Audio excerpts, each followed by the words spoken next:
అవనిగడ్డలో YCP ఆధ్వర్యంలో వెన్నుపోటు దినం నిర్వహించారు. కూటమి ప్రభుత్వంకి వ్యతిరేకంగా వైసీపీ నేతలు కార్యకర్తలు నినాదాలు చేశారు. కూటమి ప్రభుత్వం ప్రజలకు ఇచ్చిన హామీలు గాలికి వదిలేసిందని, సూపర్ 6 పథకాలు ఎక్కడా అంటూ నిలదీశారు.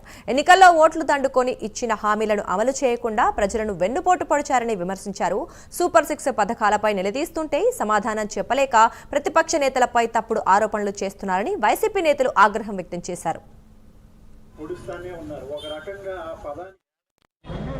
కాలంలో చేసింది ఏంటంటే ప్రజల్ని వెన్నుపోటు పడవడం. అందుకని అన్ని వస్తాయి. ఈరోజు రాష్ట్రం అంతా వెన్నుపోటు దినంగా ప్రకటించి రాష్ట్రం అంతా కూడా ఈ కార్యక్రమం జరుగుతుంది. అలాగే అవనిగడ్డ నియోజకవర్గంలో కూడా ఈ కార్యక్రమం ఇప్పుడే విజయవంతంగా పూర్తయింది.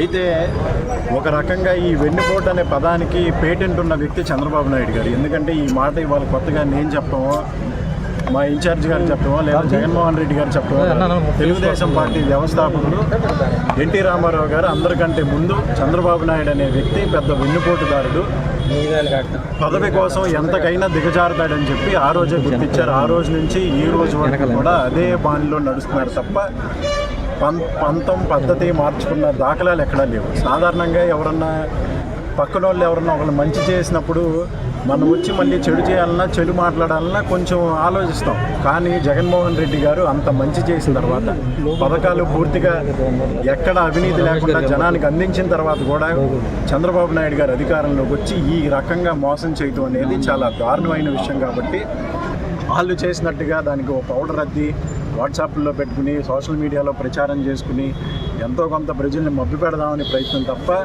నిజాయితీగా నిజంగా ముందుకొచ్చి జనానికి ఉపయోగపడటానికి చేసిన పని ఒక్కటి కూడా లేదని చెప్పి మీ అందరికీ మరొకసారి తెలియజేస్తూ, ఈ ఏడాది కాలంలో చేసింది ఏంటంటే ప్రజల్ని వెన్నుపోటు పడవడం. అందుకని అన్ని వస్తాయి. ఈరోజు రాష్ట్రం అంతా వెన్నుపోటు దినంగా ప్రకటించి రాష్ట్రం అంతా కూడా ఈ కార్యక్రమం జరుగుతుంది. అలాగే అవనిగడ్డ నియోజకవర్గంలో కూడా ఈ కార్యక్రమం ఇప్పుడే విజయవంతంగా పూర్తయింది. అయితే ఒక రకంగా ఈ వెన్నుపోటు అనే పదానికి పేటెంట్ ఉన్న వ్యక్తి చంద్రబాబు నాయుడు గారు. ఎందుకంటే ఈ మాట ఇవాళ కొత్తగా నేను చెప్పడమో, మా